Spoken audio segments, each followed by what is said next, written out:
اعوذ بالله من الشیطان اللعین الرجیم. بسم الله الرحمن الرحیم.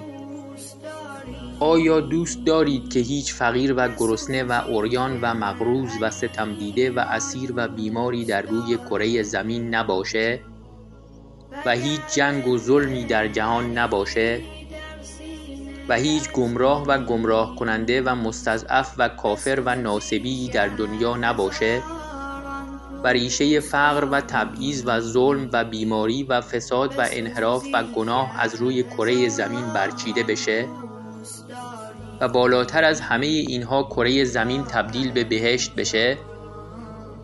تنها راه چاره برای تحقق این امر ظهور امام عصر عجل الله تعالی فرجه الشریفه و یکی از راه‌های نزدیکتر کردن ظهور احیای امر یا نشر علوم یا احادیث شریفه اهل بیت علیهم السلامه تا جهانیان با آشنایی با اهل بیت علیهم السلام و کلام شریفشون هرچه بیشتر شیعه بشن و تعداد یاران امام عصر عجل الله تعالی فرجه الشریف و دعا کنندگان جهت ظهور بیشتر بشه.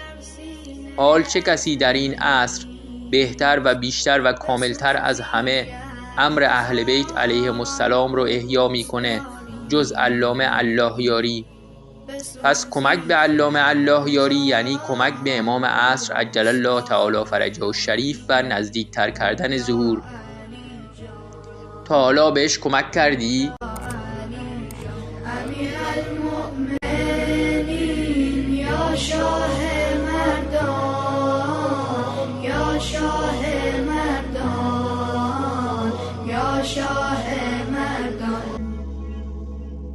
اگر دوزخ به زیر پوست داری